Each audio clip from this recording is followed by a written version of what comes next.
Welcome to this year's hosting of Agenda 2024. This series, or this activity, was first hosted in 2019 as a means to proclaim to the nation our intention for the year ahead and for members of the general public to hold us as a ministry responsible to our portfolio. We were unable to host this event last year due to the disruptions of the normal flow of government, as we would have had an election in late 2022 and many things got pushed back. Nonetheless, we are happy again to be hosting it for this year. This year there's a difference, as we will also be hearing from the Department of Marine Resources and the Cultural Secretariat, which are part of the ministry. As in previous years, we would have had a focus on agriculture. Agriculture is still a major part of our discussions today. The theme for this year's activity is cultivating a culture of resilience for a sustainable Nevis.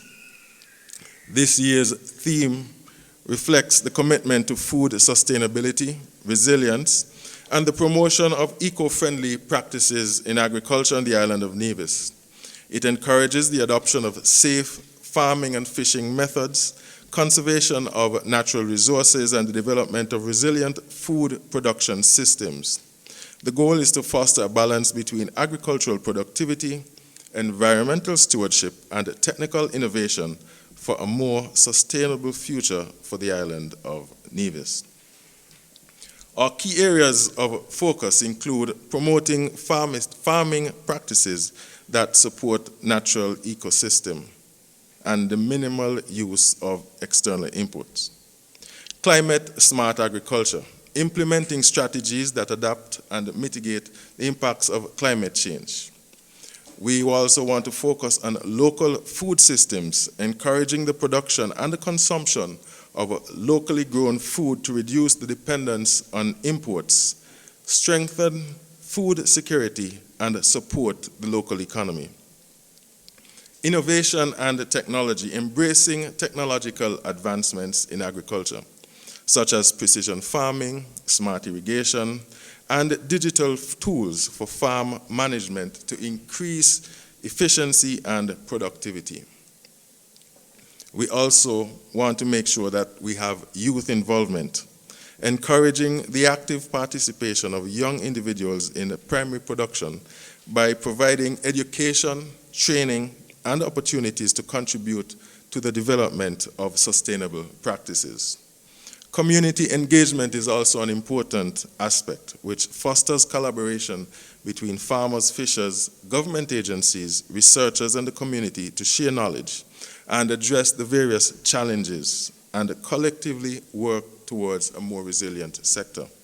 And finally, harmony and heritage. As we move to celebrate Culturama 50, the opportunity to both reflect on the past and project what we want for the future to be as a people.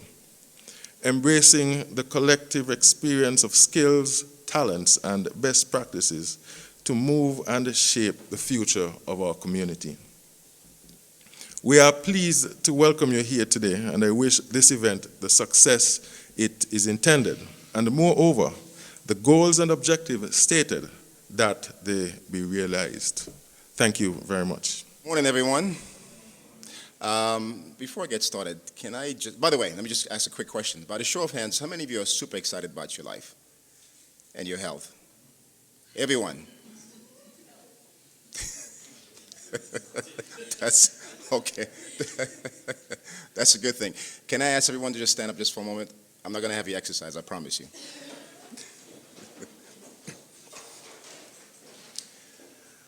First, I'm going to give the instructions. You don't have to do it yet. But what I'd like you to do is place your thumb inside of your belly button and allow your hands to fall naturally across your lower abdomen. I'm going to ask you to take a big inhale, hold that breath for 3 seconds, and slowly exhale for 5 seconds. We want to do that 3 times. And as you're doing that, I want you to observe whether or not there's a natural rise and fall of the hands. Everybody get that? All right, so you can take a big inhale and exhale, and I want you, not now, we're going to go together. Here we go. All right, take a big inhale. And slowly exhale for 5, 4, 3, 2, 1. Let's keep doing that. Slowly exhale for 5, 4, 3, 2, 1, and one more. And slowly exhale for 5, 4, 3, 2, 1. Now, by the show of hands, how many of you actually felt movement in your hands? The percentage is very low. The reason why I know this is because there's a lot of heaving in the chest. So you're not breathing from the abdomen. So when you're not breathing from the abdomen, that means your stress level is very high. So I want to try something very quick before I get into my little talk. All right, free your hands of anything, just very quickly. Let's see if we can increase that number. Take a big inhale, hands overhead. Exhale, let's bring the hands down. Inhale, hands overhead. Exhale, bring the hands down. Now we want to speed it up.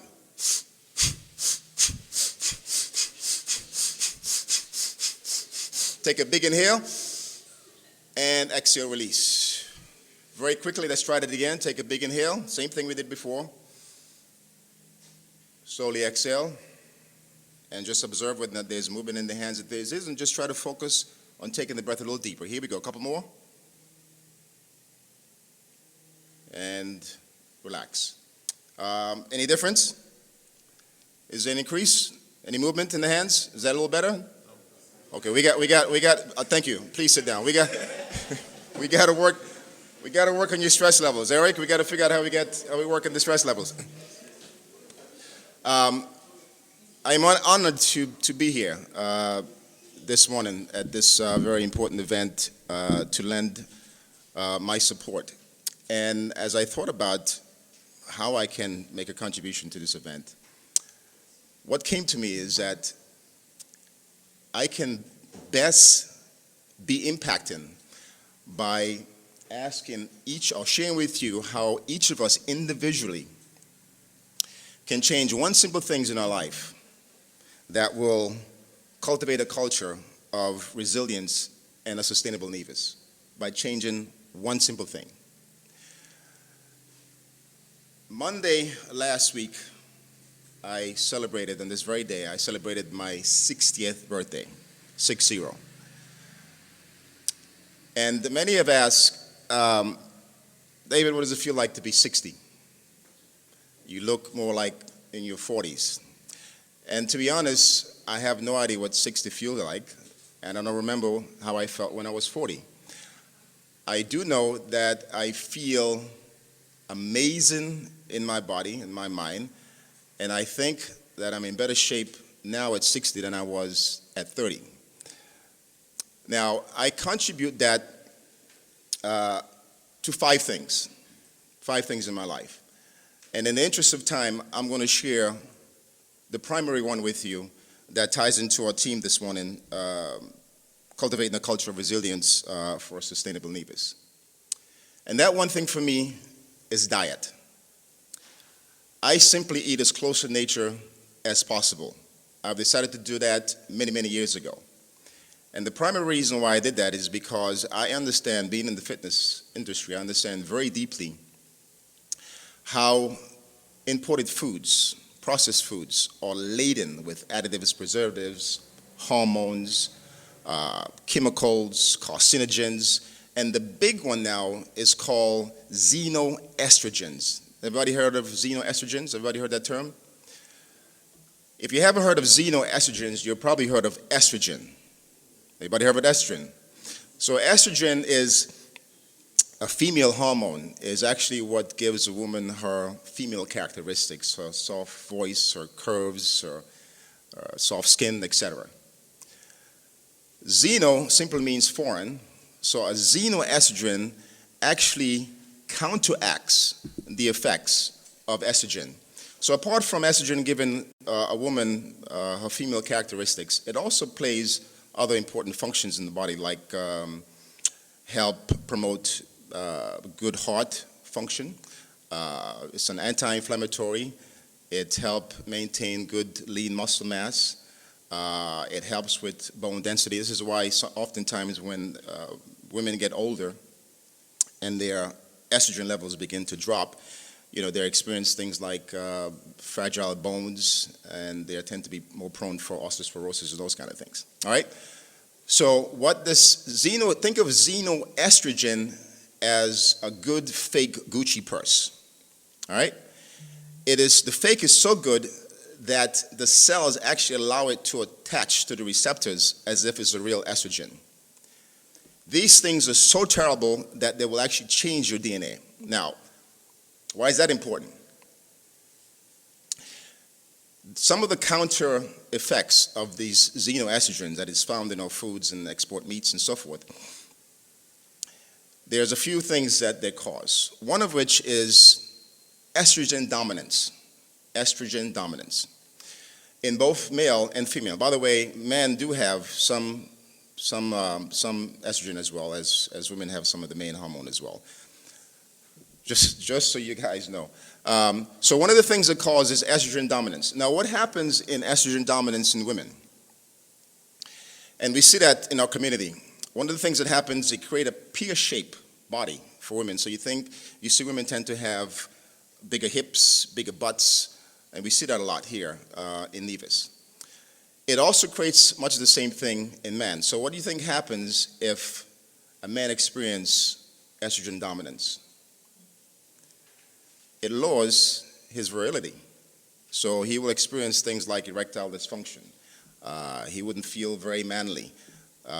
He'll develop things like female breasts, and there's an actual term for it. It's called gynecomastia. Who said that? Who said that? Ambrose.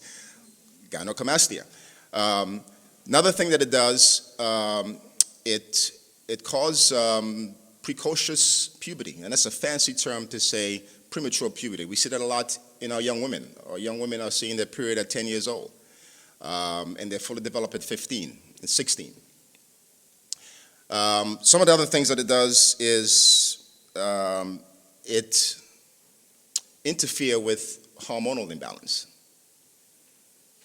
So if we have an increase in testosterone, particularly in men, and it decreases our virility, what are some of the things you think you're going to experience if you have high estrogen levels? Ambrose?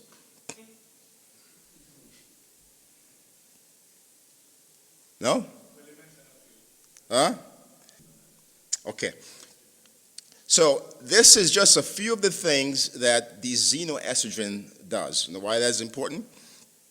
If you experience any of these things, and you will determine whether or not you are or not, the good news is they can simply be changed by changing your eating habits.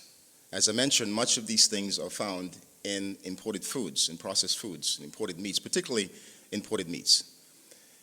You can free yourself of these things by simply changing your diet and eating as close to nature as possible. Not only will it improve or enhance the quality of your own life, but it would naturally contribute significantly in a positive way to agriculture and eating local in Nevis. I personally only eat two types of meat, and that's fish and chicken. Every week I have Susan phone me from the abattoir. Susan, you here? Susan's not here. From the abattoir. And I get a rotisserie chicken there every week when available. Oftentimes it's not available. Is anyone from the agriculture department here? They don't do it every week. So I do it, and I encourage everyone who I care about to do the same things. Just imagine how much of an impact I have in local agriculture here in Nevis, just me alone. Now imagine if each of you change your eating habits and you encourage every one of your loved ones to do the same, how much that will impact our local agriculture and our eating local. It's just a simple change. We don't have to worry about doing anything else. Just as Mahatma Gandhi said, let's be the change we want to see in our community. By us simply making that one simple change, just decided to cut out all processed food and eat as close to nature as possible, not only would you impact your life, improve your health, improve the quality of your life, but you will contribute significantly to agriculture in Nevis, just by making that simple change. Can we get everybody to do that? Can we get everybody to make that commitment in this year, 2024? Try is not an option. I did mention to you all the effects of, it's like deciding to take poison. You know, it's a question of whether or not, you know, you want to be excited to be alive, you want to be productive, you want to live a nice, fulfilling life, you want to live a youthful life. There's really a question that.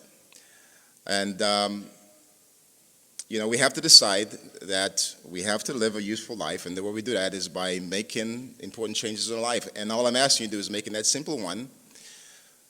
If you don't do it for yourself, do it for the community. Because a couple things what it does. It will also, this doesn't only help agriculture, but it lessens the strain in the healthcare system. You know, and it will change the paradigm of our community in a big way. Just make that one simple change. Just decide to eat as close to nature as possible.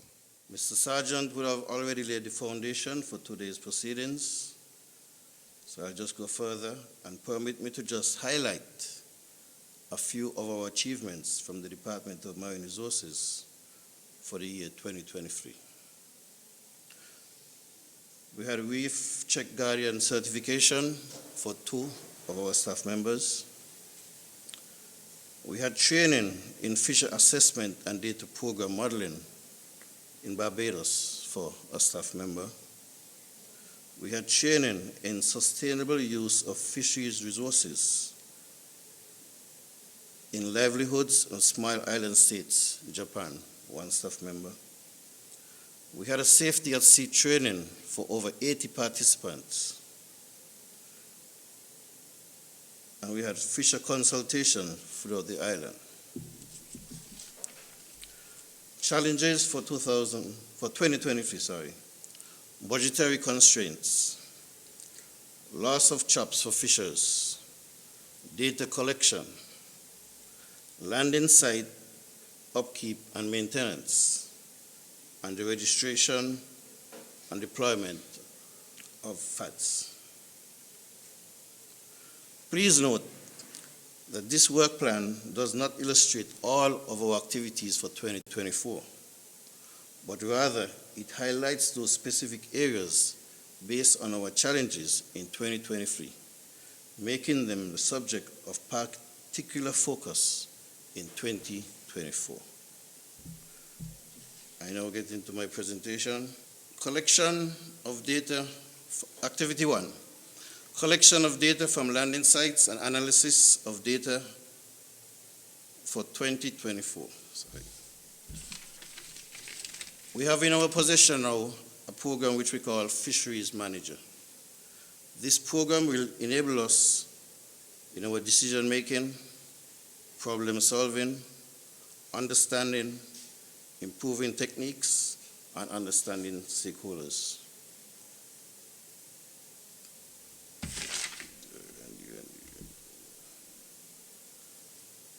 In our aquaculture, we have seamoss production. We all know that once ago, seamoss used to be a prime source of income and other uses in terms of drinks and that kind of thing on the island. The reality is, currently, our stock is depleted. We have already identified a source for seedlings in 2024, so we plan to make that a key and stable product to enhance resiliency and sustainability of our production. In terms of aquaculture also, fish, shellfish, prawns, cultivation, that also would be a part of our agenda for 2024. Mr. Sergeant has promised up some lands that will be made available for this production in 2024. There is never too much training, and in 2024 we will continue our safety at sea training in terms of communication, that's radio, navigation, the use of GPS, compass, etc. Because we believe that no fisher, once they have the proper training and equipment, should be lost at sea. Also, we'll have fisher training in other areas as longline fishing, fad fishing, vertical fishing. Fad fishing is basically using what we call a fish aggregate device, where that is deployed at sea. What happens is that the smaller fish would be attracted to this device, and then the larger fish like the mahi-mahi, the tuna, the marlin, they would come around these devices and feed around these fish. So part of 2024 is that we plan to deploy many more fads. The fads that we had before were floating fads, but we had an issue of persons cutting off the ropes and the ropes also being cut by ships. So what we plan to do is we're going to do some submerged fads, basically. Where the fads will be under the water, we'll attract the fish. Fish pot making workshop. This is a collaboration with the Department of Gender Affairs, where participants will be taught the skill of cutting, shaping, and the construction of fish pot. Combating ghost fishing. Ghost fishing is a big issue which we have on the Federation. It is basically traps that have become lost, abandoned, and discarded. And what happens is that these traps continue to catch fish. The fish die in the traps, more fish is attracted to them. So the process continues. So what we plan on doing for that is introducing a biodegradable twine that will be attached to the door of the trap, and after a period based on the soaking time, that twine will disintegrate and the trap door will fly open. And what will happen then is that the fish will be able to swim in and out of the traps. For that, let me just give you an example. For 2023, we had approximately 100 traps that were lost. If each trap averaged 8 pounds of fish monthly, that brings us to 800 pounds of fish per month. 800 pounds of fish at roughly $10, that gives us $80,000 monthly. 8,000, times 12 give us roughly $96,000 a year, which will be lost to fishers, and also it decreases our fish stock. So you see why the introduction of this biodegradable twine will be so important.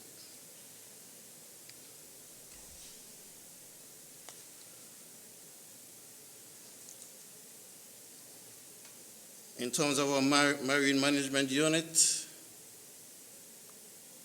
we plan to install some artificial reefs. These artificial reefs will be made from conch shells. So we're embarking on a project with the scuba divers, the conch divers, that when they take these conchs from these shells, that they bring the shells to the shore. What we'll do is that we're going to make some cages, and we're going to place these conch shells within the cages. So what happens is that these would act as nurseries for juvenile fish, lobsters, and other reef species. Protection and conservation of our marine protected areas.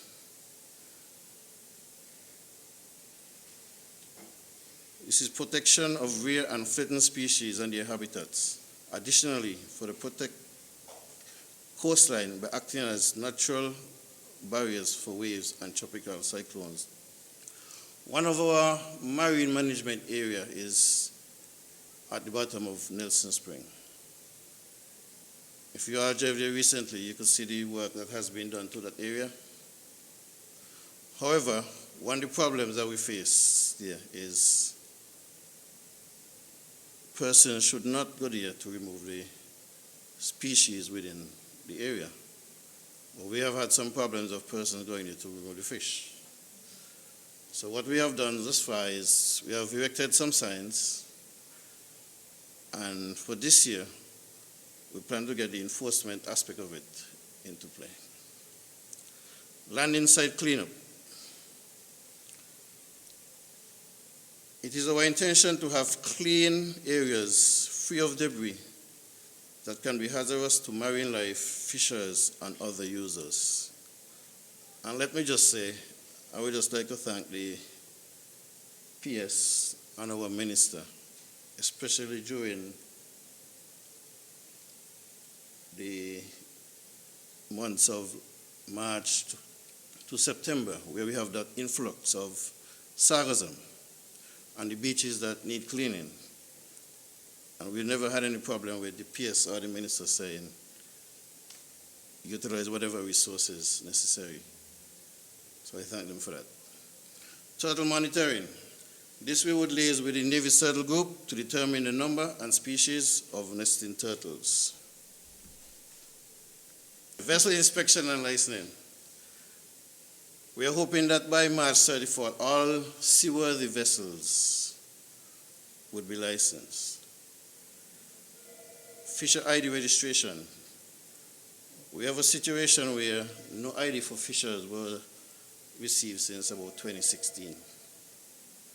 So hopefully 2024 will be the year that all our fishers will receive that ID.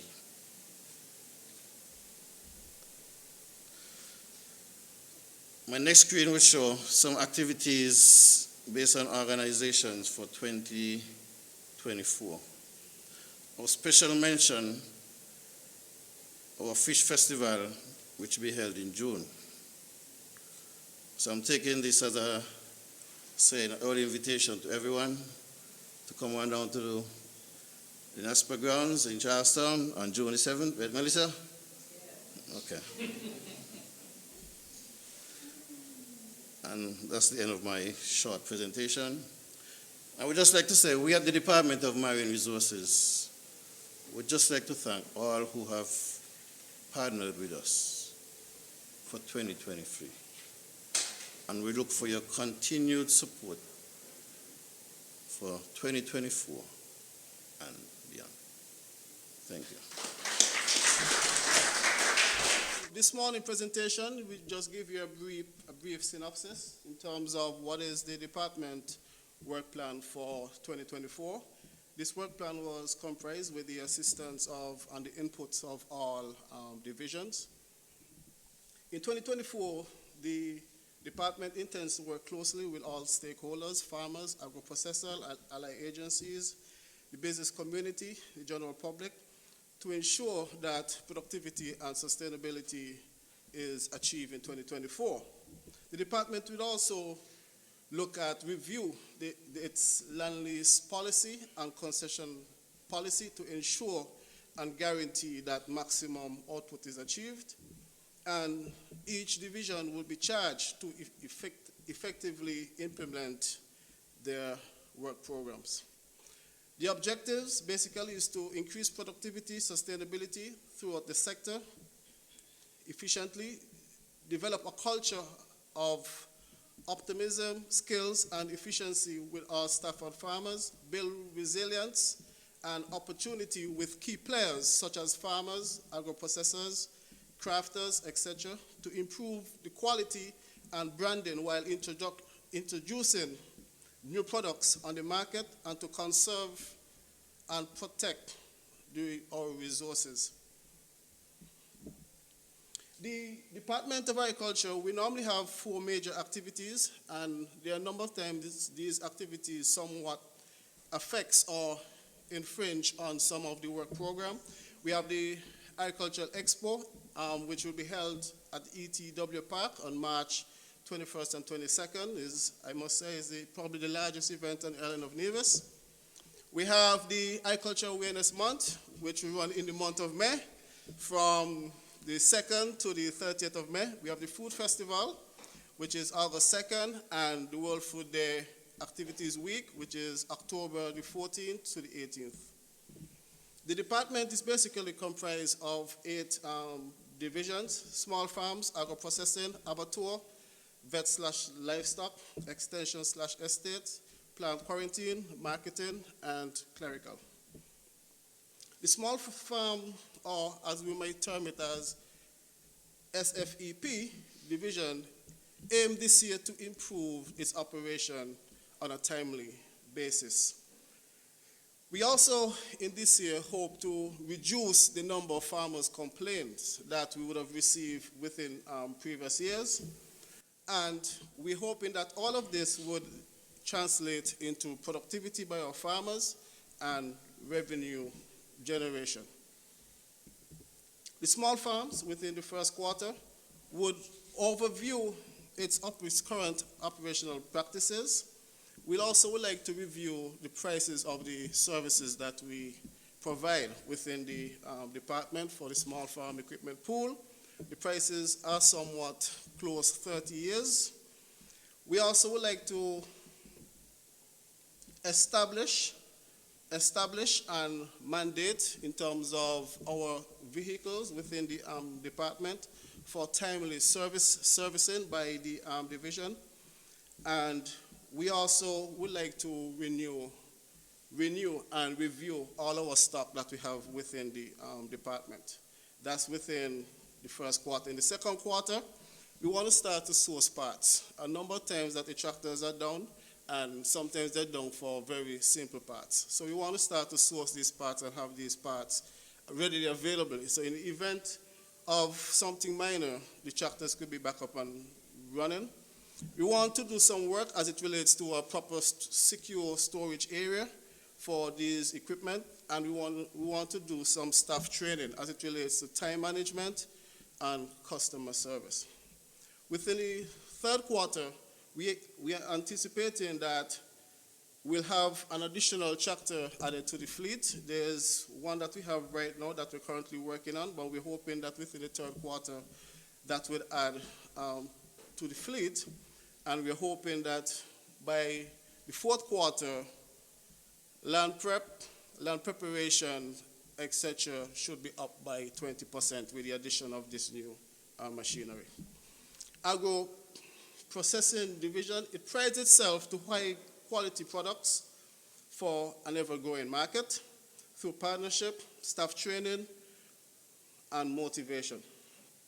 This year, the division aimed to re-energize the agro-processing fraternity on the island of Nevis. We would have known that Nevis was once very vibrant with a number of agro-processors.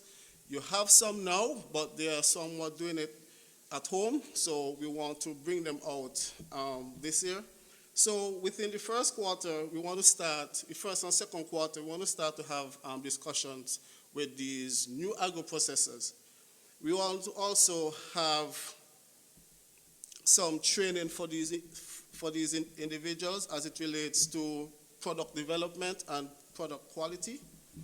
And within the third and fourth quarter, we want to increase our market shares by 5%, develop at the agro-processing division at least 2 additional products, and have them fully on the market.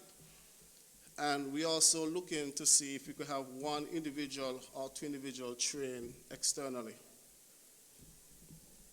The abattoir aimed to establish a professional business environment for high quality provision of goods, services, and towards sustained growth within the division. And by doing this, the division hoped to do some staff training among the staff there. The division also want to look at possibility of extending the storage capacity. I know during Christmas they would have a lot of issues as it relates to space for the ever-growing request for hams. So these are some of the things that the abattoir division is looking to embark upon this year.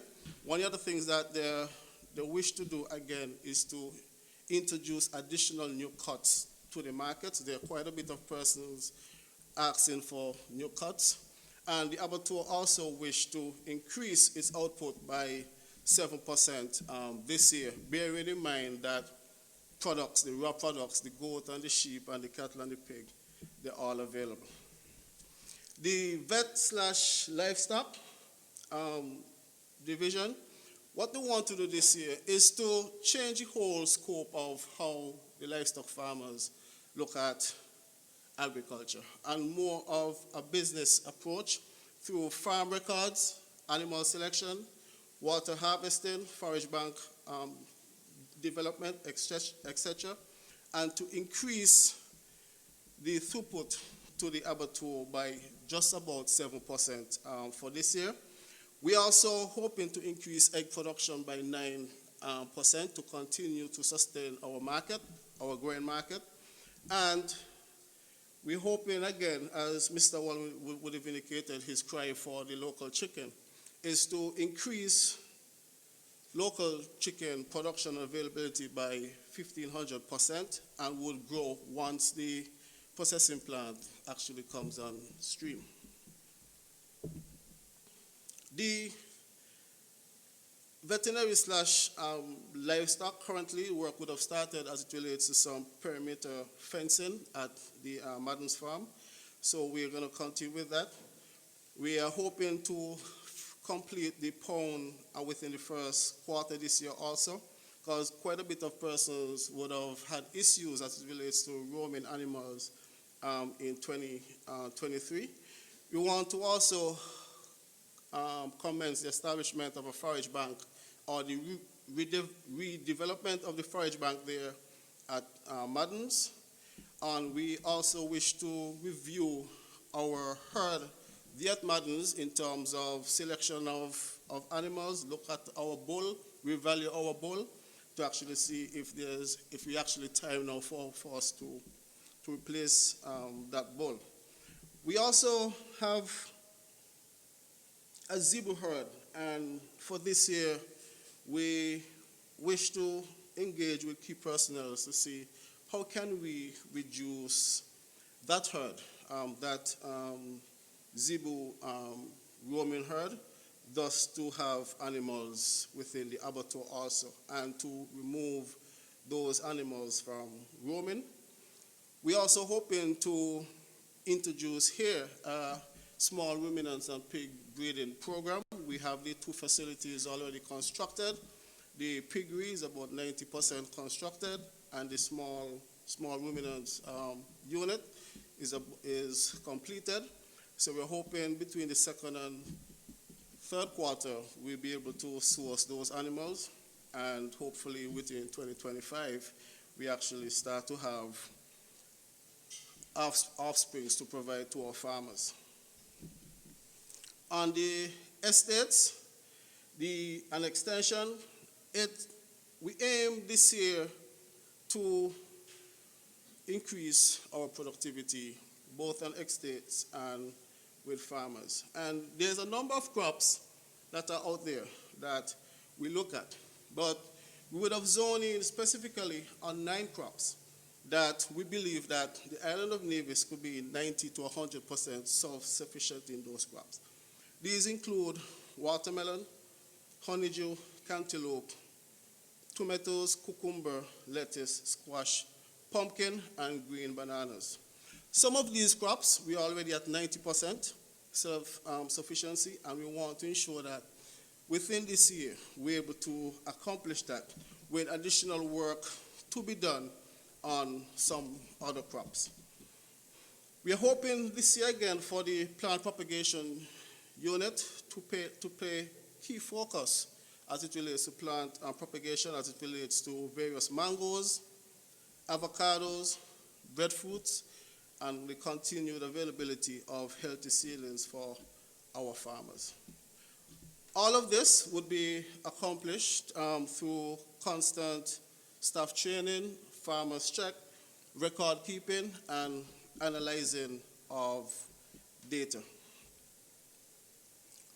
We are hoping that, again, within this year, we have an additional establishment of 8,000 square feet of greenhouse, and we also want to review our school garden outreach.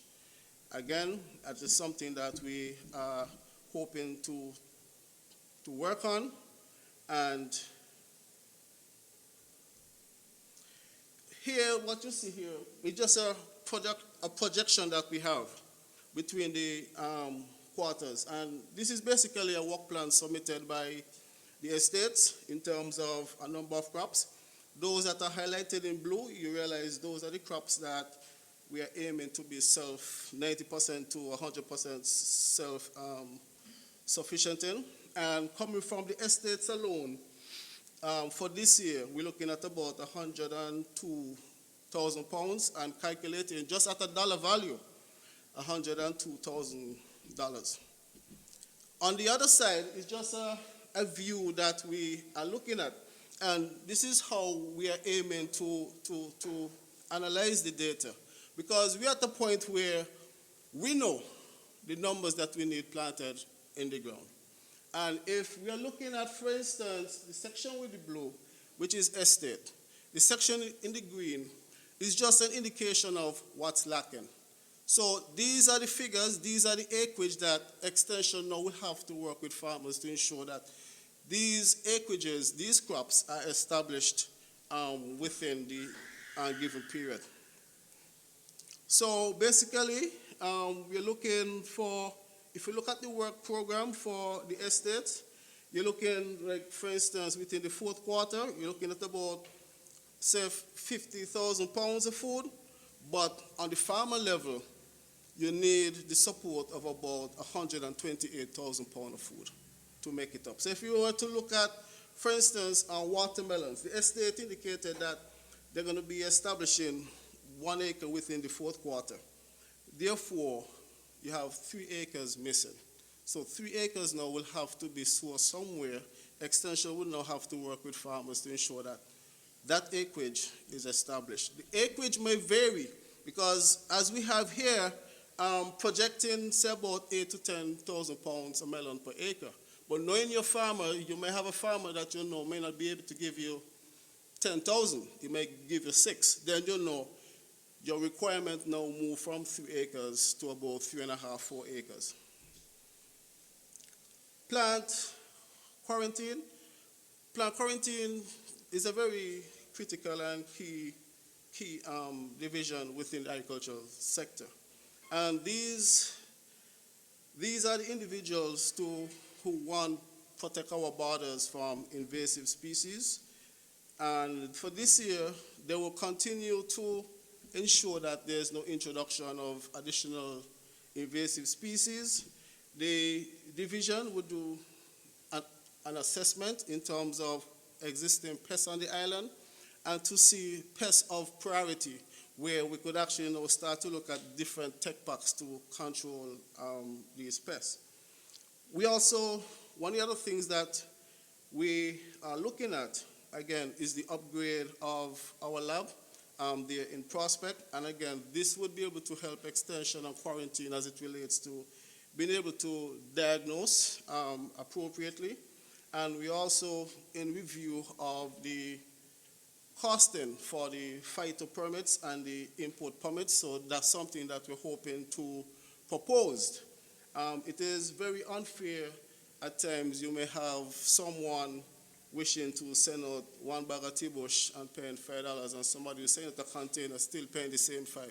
So that is something that we would like to review within the year from plant quarantine. We also want to ensure that we do some farmer training as it relates to pest and disease identification. What we realize that there are a number of farmers They may see, for instance, they may see a pest, and they're not able to identify the particular pest. A pest might be a chewing pest, but whatever they're applying may be something for cutting or biting. So we want to ensure that our farmers are able to appropriately identify and effectively manage these pests, because sometimes it's not all the time you need pest control. Sometimes it's just as simple as removing that leaf. Marketing division for 2024, it has its work cut out, and this division will have to play a lead role as it relates to the agriculture sector here on Nevis. Looking at what we propose with farmers and extension and the estates, marketing now will have to be the ones to ensure that these foods are marketed. Too many times you see a farmer with maybe 100 pounds of tomato, 50 pounds of cucumber, and the farmer actually trying to market their stuff themselves. What we want to do this year is to ensure that the farmers farm and market the produce. What we did in 2023, we actually did a trial in 2023, and it worked well as it relates to we would have changed the way in which we order inputs. And we would have been doing it in smaller amounts, but more frequently. And now we realize that there's currently a constant supply of agricultural inputs, pesticides and seeds. So this is what we want to continue in this year, to ensure that when it's time for farmers or estate to plant, the necessary inputs are available. We also want to look later this year as it relates to additional inputs, as it relates to simple things like irrigation, connection, and those sort of things, ground matting. We want to ensure that these things are available at marketing, so even if he's a new upcoming farmer, they're able to have these things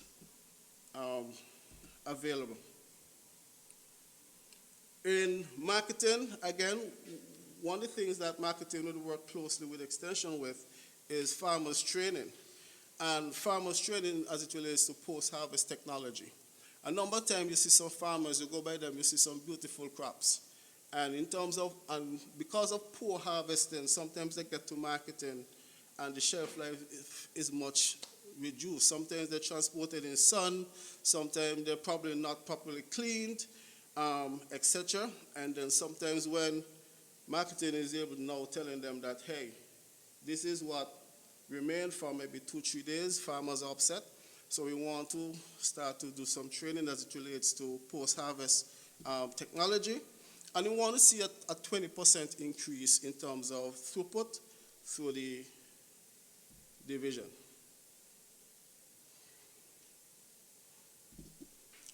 Clerical, which is the last of the divisions, is actually the division where you go and you pay.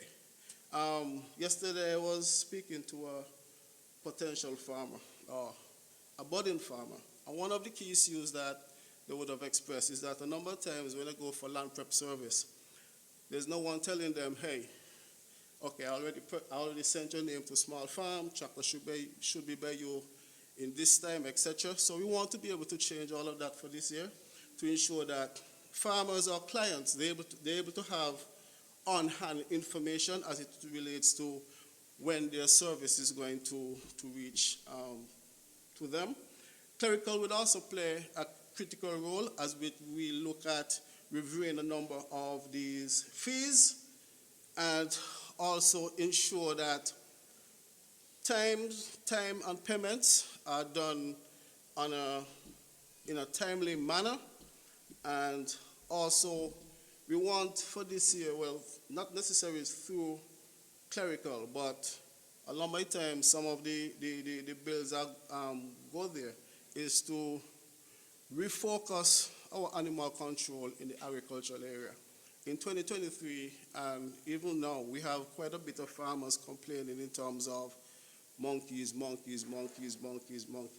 So we want to be able to, in this year, to refocus the control of these animals, specifically within the agricultural area, so our farmers will be able to breed some sense of relief, and we're able to actually meet the targets that we would have set. our ally agencies, we want to continue to work with them this year. There's a number of areas that we have of key focus for 2024, or poultry, citrus, small ruminants, agro-processing, pest and disease management and diagnosis, and soil testing. And the question is, how would we get there? How? And for us, we have to understand the objectives, understand what's our role in all of this, seek partnership and teamwork, hold ourselves accountable, and we have to be efficient as individuals. Thank you. I would like to acknowledge the presence of the Honorable Eric Rohan Evelyn, our Minister of Agriculture and Culture et al. Mr. Sargent actually burst my bubble a while ago because I was preparing in my opening remarks to hammer Randy when he tried to mislead this audience that the Agricultural Open Day is the biggest event to be staged on Nevis. That is not so. The biggest event ever to be staged on Nevis is the Caribbean's greatest summer line, Nevis's Culturama Festival, where the agricultural exhibition, persons come from Statia, Anguilla, St. Martin, maybe Montserrat, but Culturama attracts persons from across the diaspora, United States, United Kingdom, US Virgin Islands, British Virgin Islands, St. Martin, Anguilla, wherever our persons are in the diaspora. The amount of airlift that we see coming into RLB and the Vance W, the increase in the water taxi and the ferry services. Randy, please do not try to mislead this gathering this morning. So good morning once again. And as I present on behalf of the Department of Culture and by extension the Nevis Cultural Development Foundation, under which the Department of Culture falls. The theme for this morning is cultivating a culture of resilience for a sustainable Nevis. And in the short time allotted, Mr. Sargent only allotted 10 minutes to me, probably trying to downplay the importance of Culturama and the role that Culturama plays as the single biggest event on the calendar of Nevis. I will hastily outline the plan, the work plan for my department, the Culturama Secretariat. The role of the department. In a nutshell, the role of the Culturama Secretariat is to prepare the island annually for the staging of Nevis's Culturama Festival. That was fittingly dubbed as the Caribbean's greatest summer line by the permanent secretary when he served as the marketing officer for Culturama in 2004. You remember that, Mr. Permanent Secretary? You are the one who said it's the Caribbean's greatest summer line. And you are fooling Randy by telling him otherwise.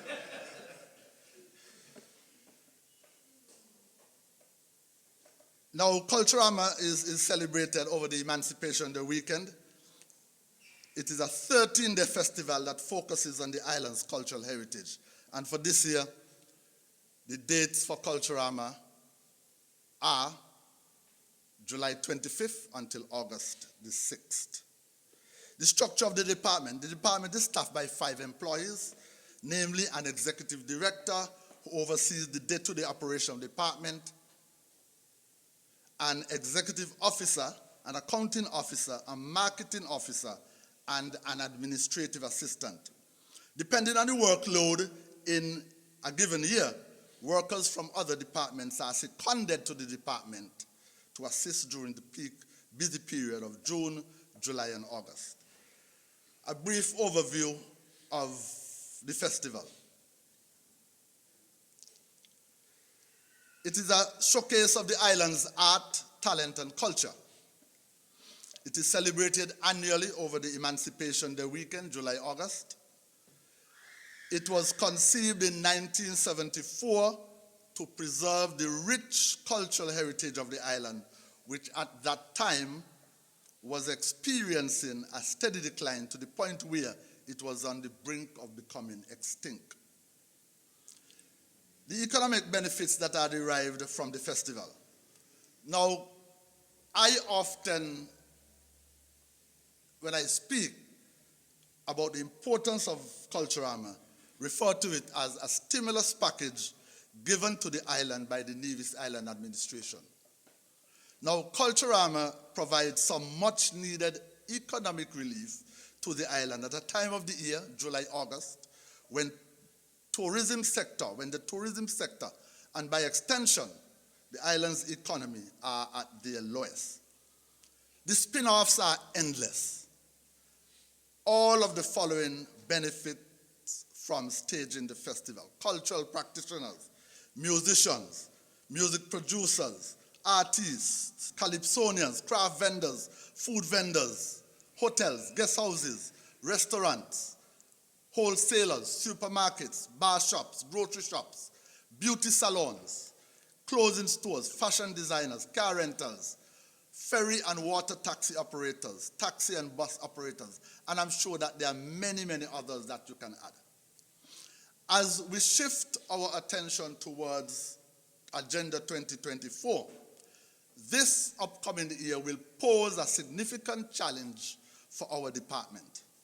The festival is celebrating its 50th anniversary, and we are expecting a large influx of visitors and returning nationals from the diaspora. The Golden Jubilee celebration of the festival and a homecoming celebration, which is twinned with the 50th anniversary, will attract hundreds, if not thousands, of people to our shores. So what then is the department's work plan for the coming year? 1, upgrading and repairs to our main facilities. The cultural complex, where some renovation will be undertaken by the ministry. The cultural village, where the majority of the work will be concentrated as we seek to increase the size of the performance area, that is the stage, relocate the existing dress rooms, construct 2 or 3 VIP boxes, and extend or increase our bathroom facilities. I'm also aware that the Nevis Island Administration, and by extension the Ministry of Culture and the Nevis Cultural Development Foundation, will also be looking to do some much needed work at the Nevis Performing Arts Center as they prepare for some major productions at that facility during Culturama 50. These works that are projected, they are projected to commence in the latter part of, that were projected to commence in the latter part of 2023, were challenged by some setbacks, and so we are now in the process of securing architectural designs for the work at the cultural village and the work at the cultural complex. We, however, anticipate that not too long from now, in fact, before the end of the first quarter of 2024, work will begin on the repairs to our major cultural facilities. 2, marketing and promotion of the 50th anniversary of Culturama. We have started a partnership with the ministry, with the tourism department, the Nevis Tourism Department, to vigorously promote and market the festival in the neighboring islands and further afield in the diaspora, where a large number of our nationals reside. We recognize that air travel in the region has been negatively impacted by the reduced and soon to be discontinued service by the region's major carrier Liat, but we intend to utilize the emerging inter-island ferry services such as the Makana and the V2V Express to bring passengers from Montserrat, St. Martin and Anguilla, Sabre, St. Eustatius, etc. into Nevis for Culturama 50. Our marketing efforts will be further expanded in 2024 to include inviting major influencers to Culturama 50. We have seen the huge impact that this emerging marketing strategy has had on promoting festivals around the world. And starting in this February, we will be reaching out to these influencers and inviting them to come and cover the festival. 3, increasing our online and social media presence. We are presently reconstructing the Culturama website, www.culturamanevis.com, to make it more user-friendly in the sense that digital online registration would now be available, where you can register for a booth at the Art, Craft and Food Fair, or to compete in one of the many contests that will be staged as part of Culturama 50, C50, from the convenience of your smartphone or other digital devices. The website would now include historical information, as we realize that our primary school students request information about Culturama, other community festivals, cultural icons, past winners, traditional folk music, and folk dances. We will expand our social media presence by exploring the latest trends, incorporating new platforms such as TikTok, and increasing the use of Facebook and Instagram stories to reach a wider audience. Additional accommodation for Culturama 50. We have had initial meetings with the Ministry of Tourism and the Nevis Tourism Authority to see how best we can have additional accommodation available during Culturama 50. These discussions have resulted in a soon-to-be-launched homestay program, which you will hear about in the coming days. Training. As we work to increase and improve our pool of qualified adjudicators, we will in late March, early April, initiate training in the adjudication of steel pan and soca mana contests. Our focus over the years has been on the adjudication of calypso and pageants. We feel that adequate training has been done in these areas, hence why our focus in 2024 will be on these 2 key areas. The Culturama Secretariat. Over the next 7 months, right up until the start of Culturama 50, the Secretariat will be busy engaged with the following. Prepare a calendar of activities for Culturama 50. This calendar will be rolled out in 3 or 4 waves or phases. We are targeting the first wave to be released during the first week of February and will feature some of the core activities of the festival. The second wave is projected to be released in early March. Will include fringe activities. That is the activities that will be organized by the private promoters.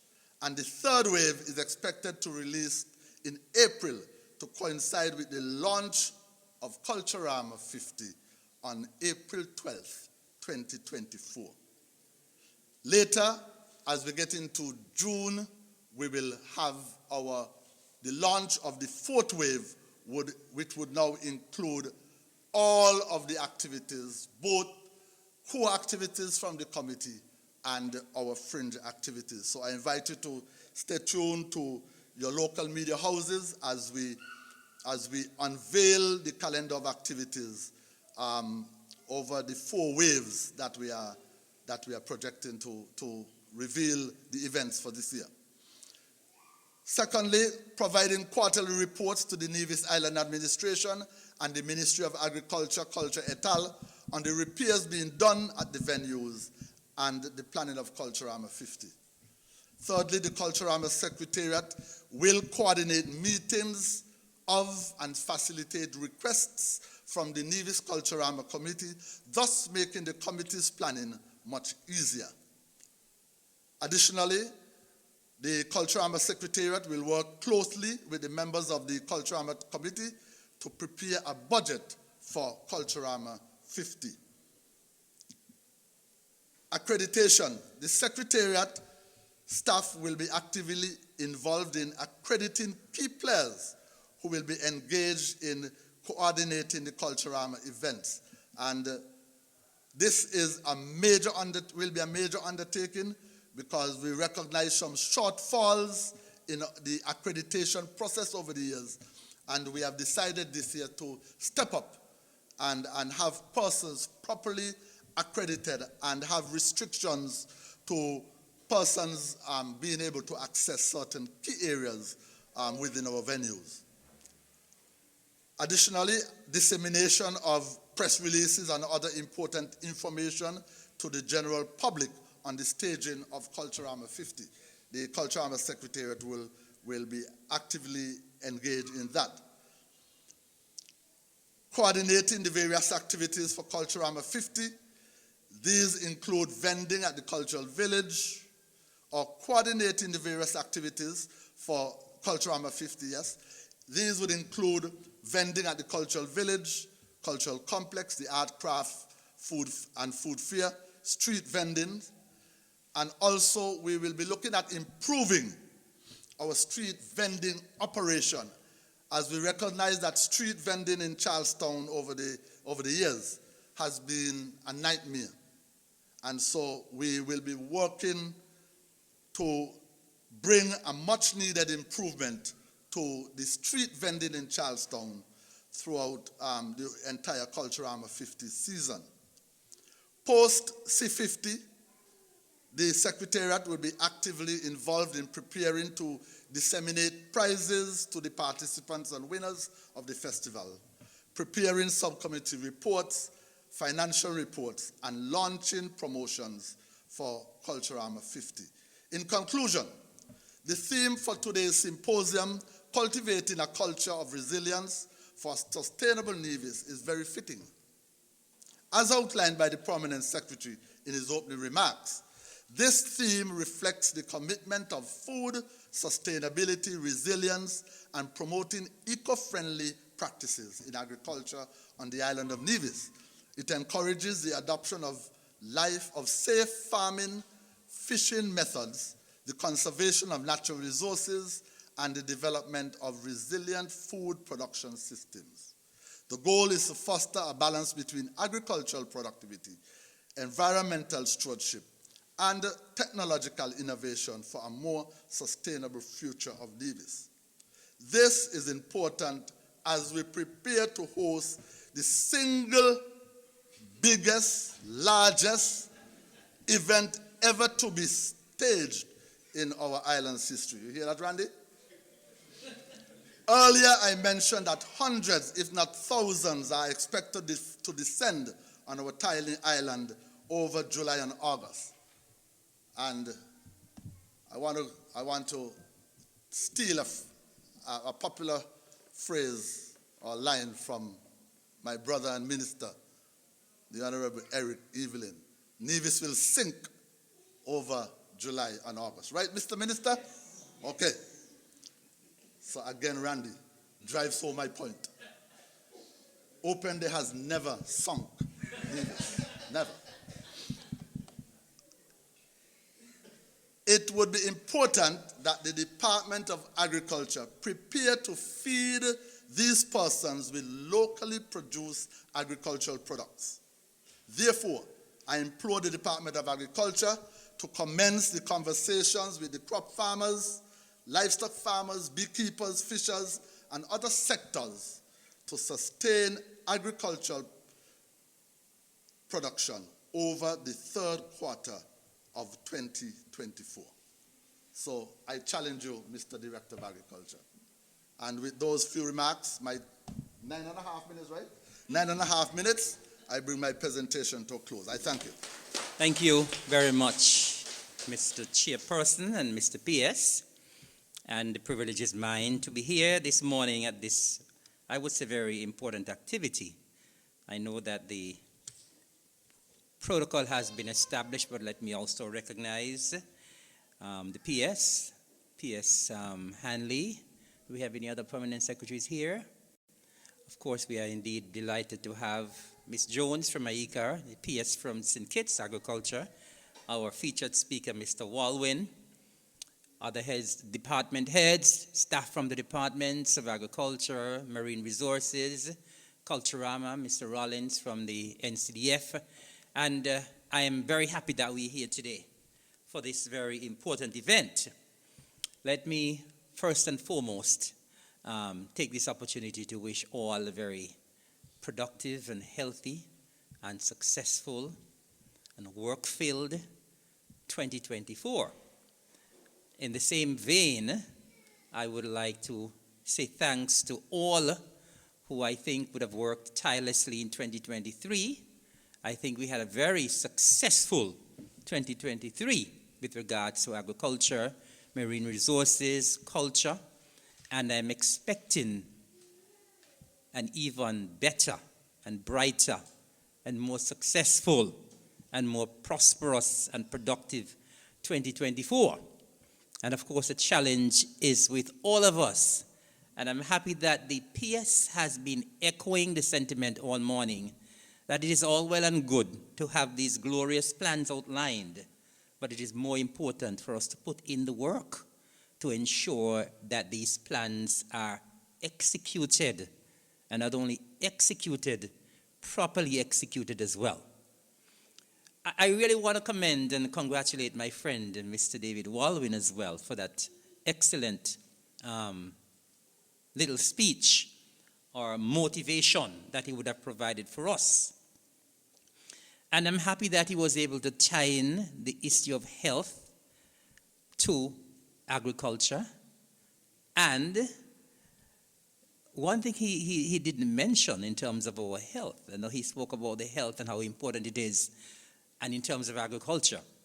But I don't think he mentioned the fact that we must be healthy in order to be productive. When I came this morning, the permanent secretary indicated to me that many of our staff members are absent because they're sick. And if we are not healthy, we can't be productive. All these plans that were outlined here this morning by agriculture, by marine resources, by culture, they will go to naught if 50% or 75% of our staff is sick for probably half of the year. And so we see how important it is for us to eat properly, for us to be healthy, for us to come to work on time, for us to come to work every day of the week. And we cannot do that unless we have good health. And so, Mr. Walwyn, I want to thank you so very much for those very timely words. And I trust and I believe, I'm confident that the staff here will take away all that you said and ensure that we have healthy lives so we can be very productive in terms of bringing our plans and so on to fruition. I also want to congratulate the ministry and the department for this initiative. I know it would have started a couple of years ago, and it's important at the beginning of the year that we set the tone for what we are to do for the ensuing year, what is expected of us as members of staff, and how important it is to be in tune with what we are supposed to do, what our roles are, what the end results should be, and what we are looking forward to achieve for the entire year. I know, as Mr. P.S. would have indicated, we would have had a lull last year. However, we are back with our agenda, and I think it is very important that we do this at the beginning of the year so that at least we know that what we are expecting to do for 2024.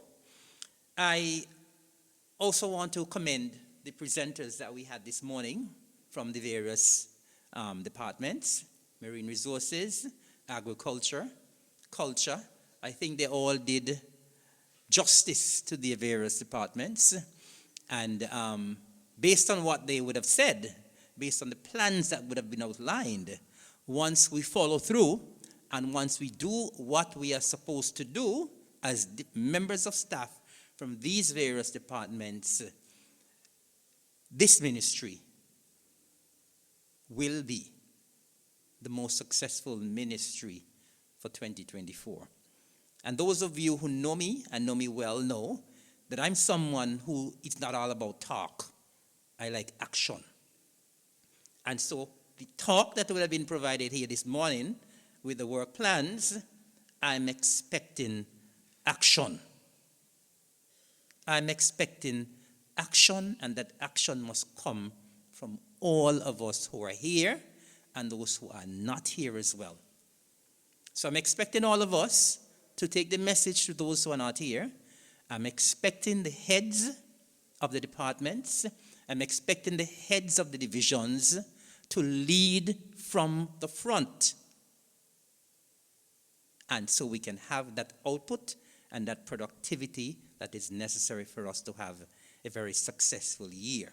And so I'm admonishing all of us to be unified in this effort to ensure that this ministry, agriculture, marine resources, cooperatives, lands, housing, culture, be the shining example for the Nevis Island administration for 2024 and beyond.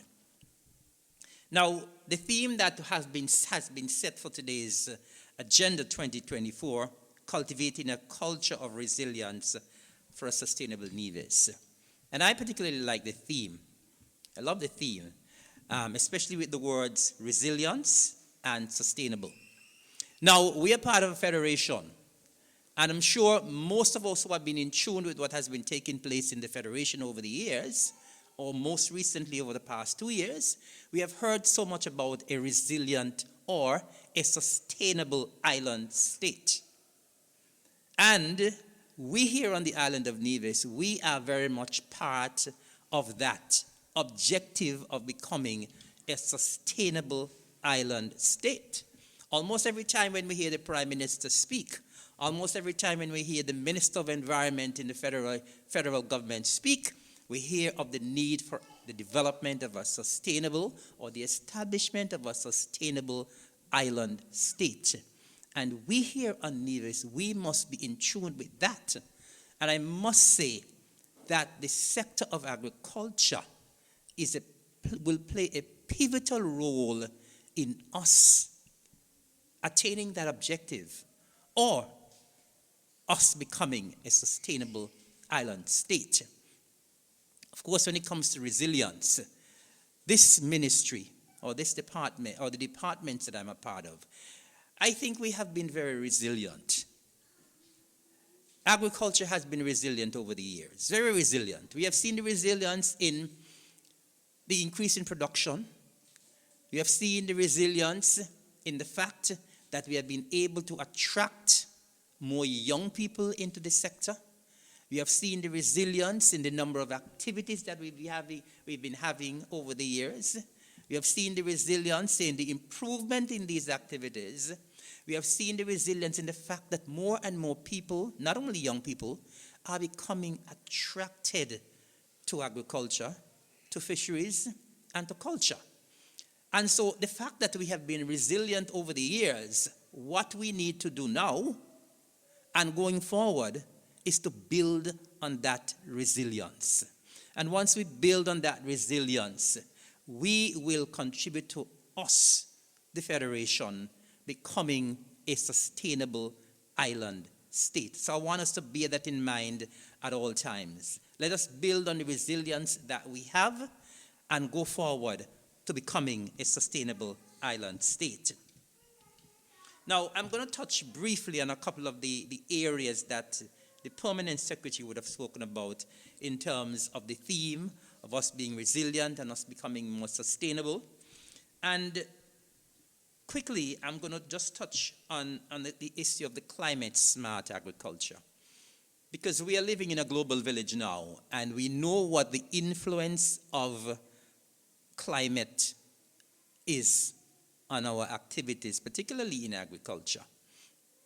And of course, we know that climate change is very real, and we must adapt to the issues of climate change, and we must be able to rise to the challenge. Whatever we do in these sectors, we must be able to ensure that we can resist what climate change is forcing upon us and we can continue and increase our production.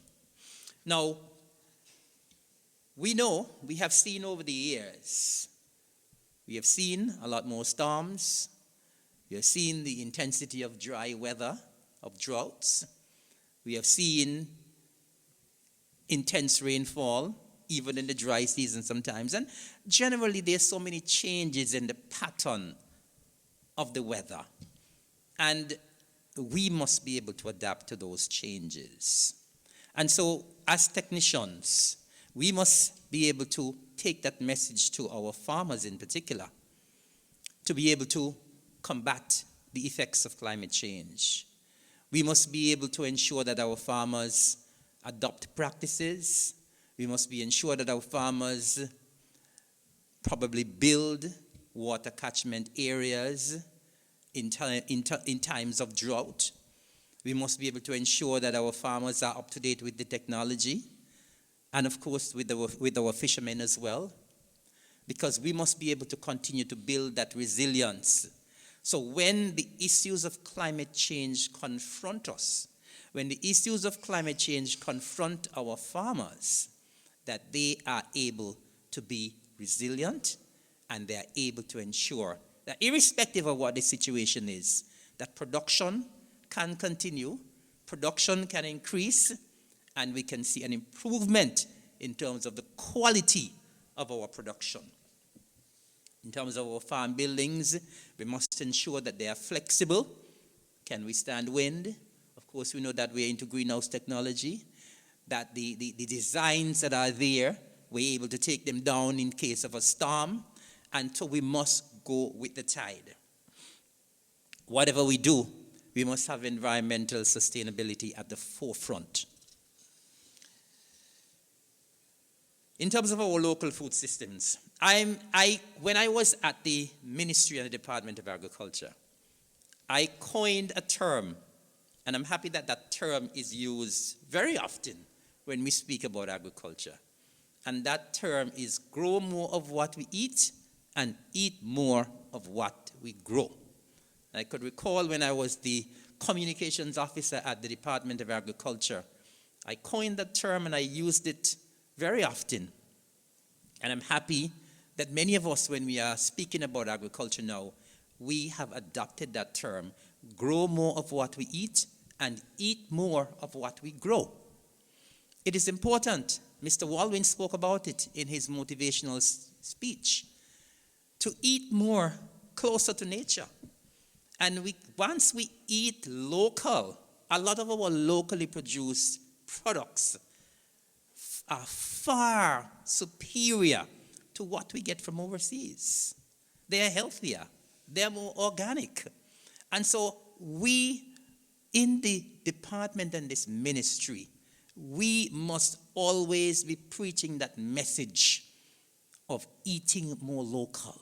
When you go to the supermarkets, ask for the local products. When you go to the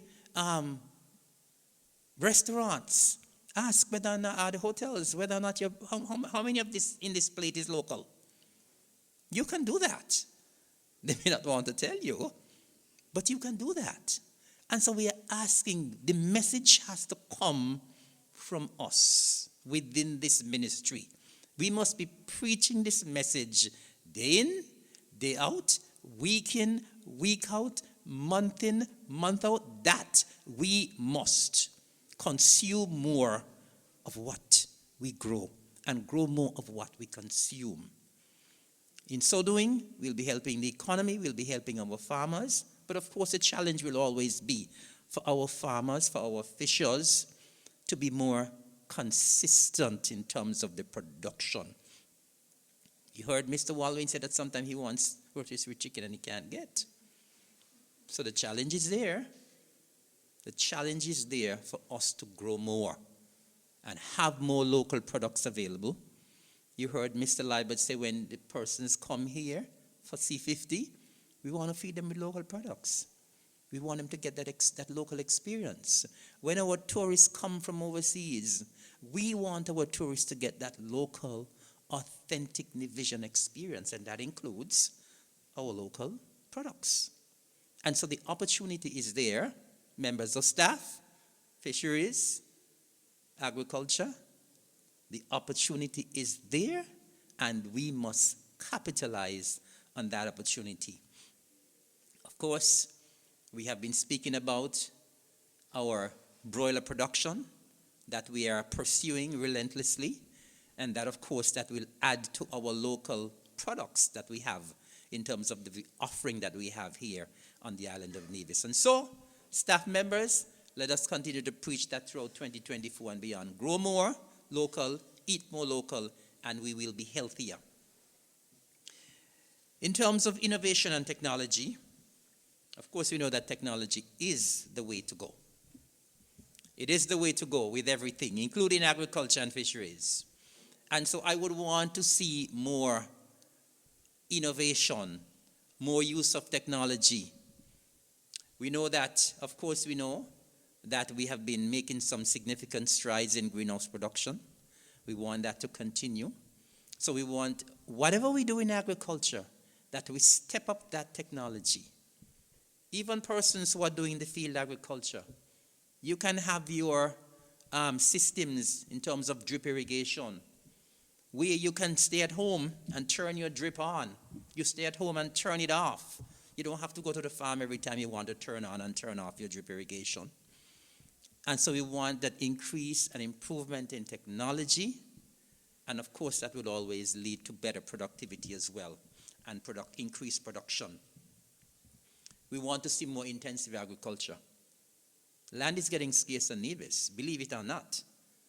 We heard Mr. Maynard say that the PS promised him land.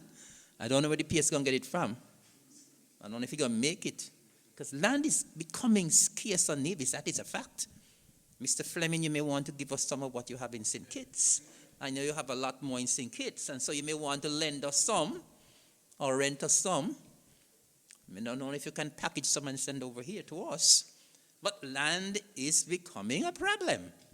It's becoming a problem for housing. I'm the Minister of Housing. It's becoming a problem for agriculture. I get calls ever so often. People want land for agriculture. I send them up to the ministry and to the department. A lot of the times, no land is available. And we have to, in this year as well, those persons who have land who are not using it, we have to free that up.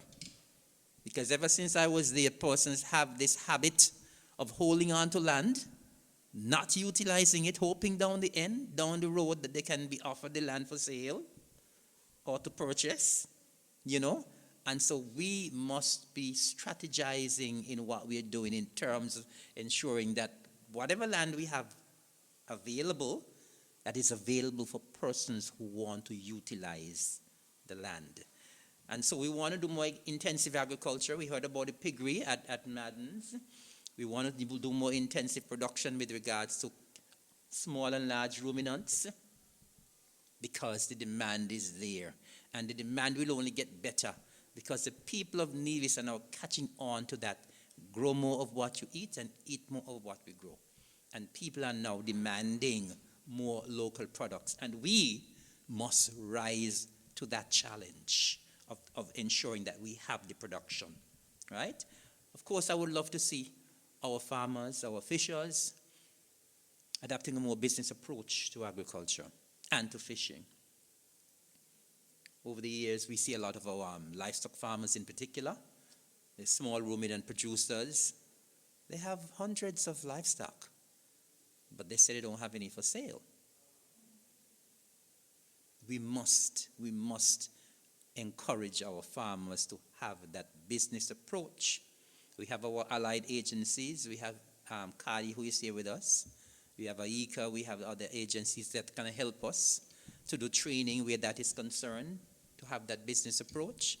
We must ensure that our farmers and our fishers are business people and not just doing it for the pastime and for the love of it. That can't bring you any money. It's a business. So we want that business approach. As we innovate and we increase our technology, we must ensure that we have that business approach. In terms of youth involvement, I'm one who always believed that we should inculcate in our young people the importance of agriculture and the importance of eating healthy. And we need to start down there. I was heartened last year when I would have visited the schools and see the involvement of our school children. I want that to continue. I would like that to see that increased. I see practically all of our primary schools involved. I would love to see more involvement at the secondary school level as well. I would even want to see maybe a little introduction at the preschool level, if they have land available. And so we must ensure that at all times our young people are involved in agriculture. Let them start from down there. I was so happy when I saw the enthusiasm generated from our school children last year. We want that to continue. We want that competition to continue, that school of grow competition, to cultivate that spirit within our young people. And so we would want that to continue in 2024 and beyond. In terms of community engagement, I think that the Ministry and the Department of Agriculture, we've had an excellent relationship with the community. We've had a good reputation. You heard about the programs we normally have, the Agri Expo, the activities for Agriculture Awareness Month, the activities for World Food Day, the Fruit Festival, and we must continue to engage the community. We must absolutely continue. And when we do these things as well, we must try to get feedback. Try to get feedback from the general public. Try to get feedback from the community. Let us continue to collaborate. I don't want to be too long, but I must bring something else to the table. I was very happy when Mr. Liebert, when he spoke about culture, spoke about the importance of challenging our farmers and fishers and so on to make sure that we have local products. But I want to just reiterate the fact that this year,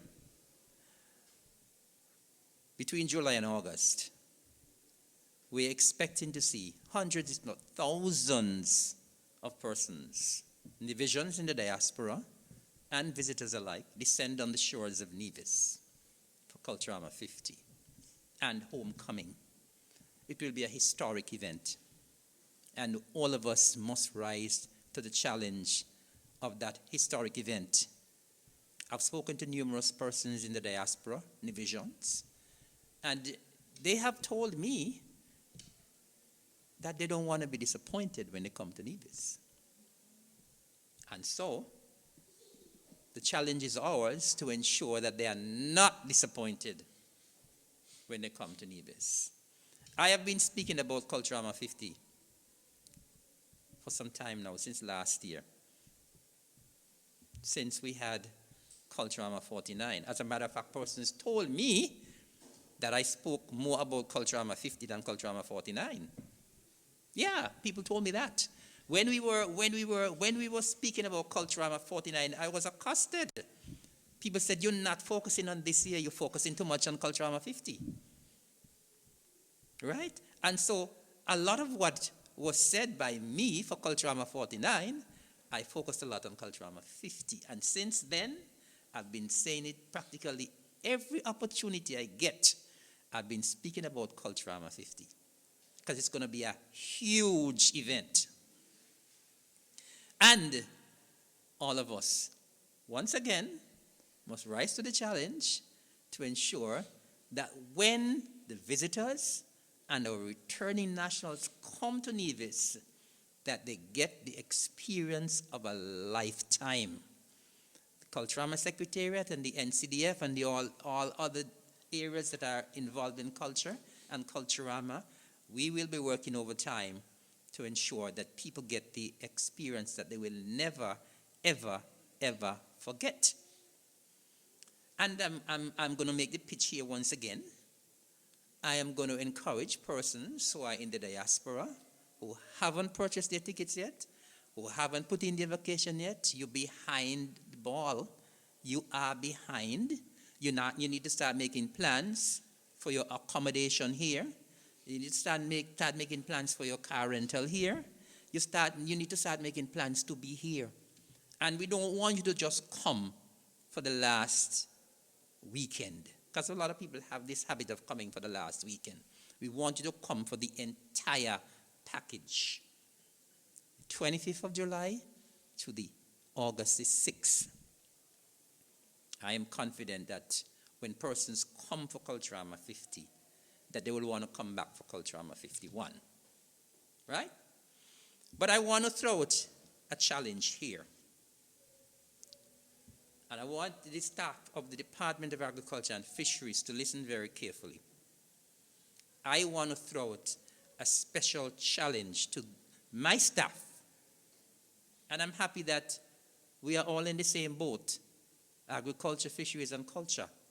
Even though there was a little thing there between Randy and Abo, we are in the same boat. We're a team, right? In this ministry, Culturama will be hosted, spearheaded by this ministry. And I want the players in this ministry to work very closely together. Because I want the authentic Nevision experience that our visitors, our Nevisians and visitors will get, that agriculture and fisheries are an integral part of that authentic Nevision experience.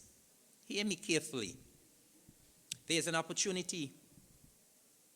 Now, I am happy that I am part of an administration that believes in not only talk, but walking the walk and in action. We have been saying over and over again, every opportunity I get, whether it's in the House, whether in the Parliament, in St. Kitts or Nevis, whether it's on radio, whether it's any of these functions, I have been blowing the trumpet of agriculture and saying how far we have come and saying all of what we have done. And you know what? The evidence is there on the ground. I want, when our returning nationals come home, and some of them haven't been here for 20, 30 years, and they're coming for Culturama 50. So many of them are not aware of what is happening on this beautiful island of Nevis. And I want, when our returning nationals come, when our visitors come, they can know what is happening. They can get an experience. Last year, I was delighted and I bragged about it, and all of us should have bragged about it. We had visitors here. We had our Farmers Consortium from St. Kitts. We had visitors from Anguilla. We had visitors from Antigua. We had visitors from other islands, neighboring islands. And they were impressed with what we're doing. I want, when our visitors come from the US, from Europe, from across the region, that when they leave the shores of Nevis, they can brag about what they see and what they experience.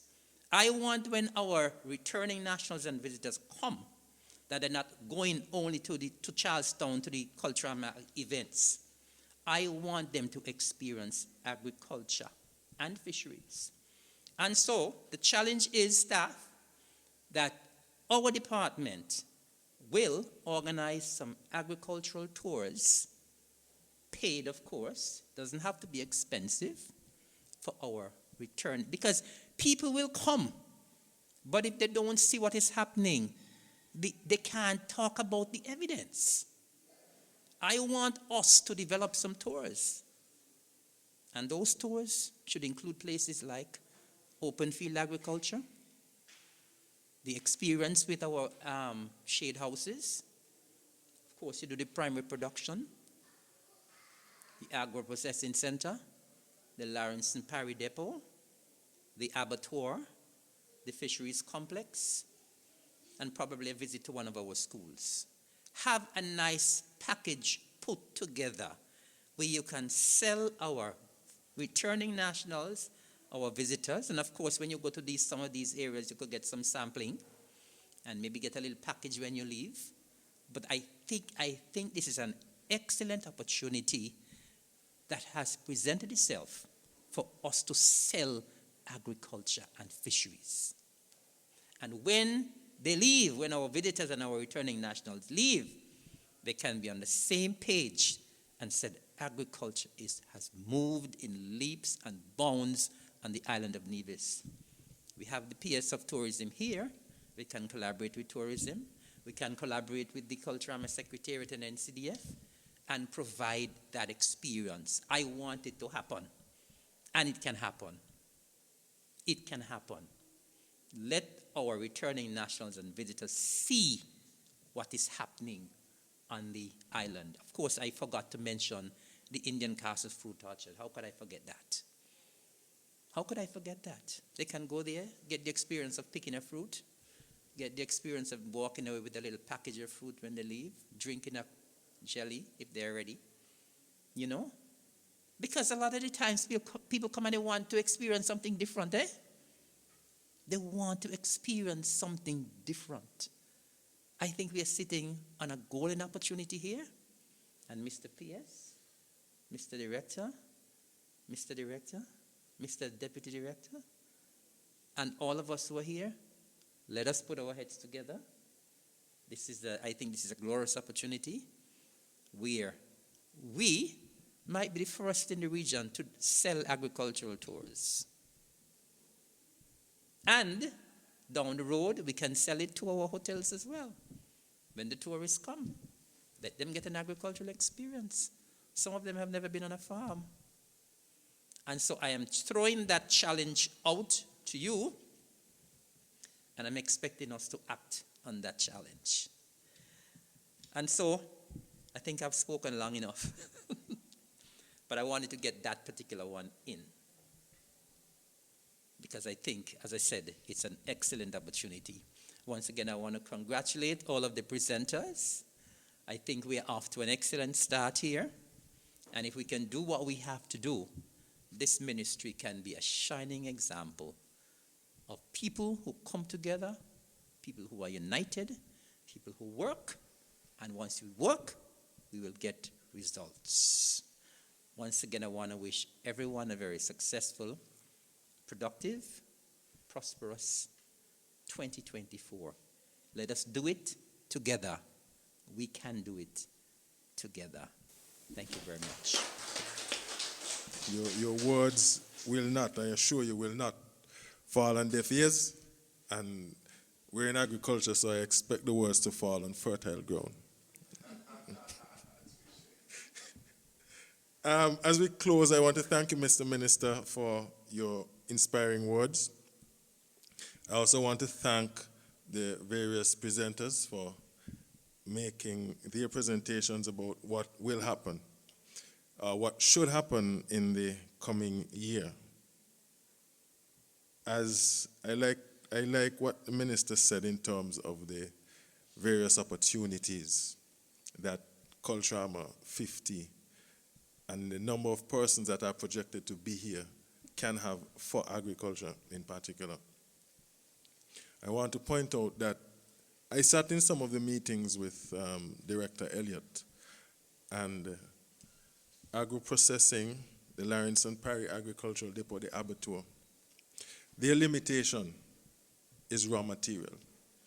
We are not on the island producing enough raw materials for our processing plants. And that is a huge opportunity, especially at agro-processing and abattoir. When we talk about Culturama 50, the confectionaries and the possibilities of confectionaries and traditional confectionaries, and remember you spoke about the experience for persons who've not been here for 20, 30 years. Sugar cake, peppermint, and fudge, and these confectionaries. I'm not sure that they are being produced in the quantities that we used to back in the day. And I'm sure a lot of those persons will be looking for those opportunities. I noticed you didn't mention the people who are coming from St. Kitts. Because okay, but it is such a huge opportunity, and I'm imploring that we do not miss the boat. Okay, and that is one point I want to close with. The second point, I'm asking Mr. Walwyn to stand up. Just one point. Because no. I want to point out, I was quite shocked. This is a 60-year-old man and his diet. It is a huge example for all of us. I'm not quite 60 yet, and I don't look as good as you. So maybe when I'm 60, I could look as good as you. And I want to point out that should be a huge inspiration for all of us. Eat local. Well, eat more of what we grow and grow more of what we eat. That is the point. And my last point in closing and thanking everyone for being here. I saw this yesterday on a co-worker of mine, and it is for all of us. Leadership is about making others better as a result of your presence and making sure that impact lasts in your absence. We have that opportunity, and we need to inspire our co-workers to do better and do the best that they can. Thank you very much, and have a great and prosperous and productive new year.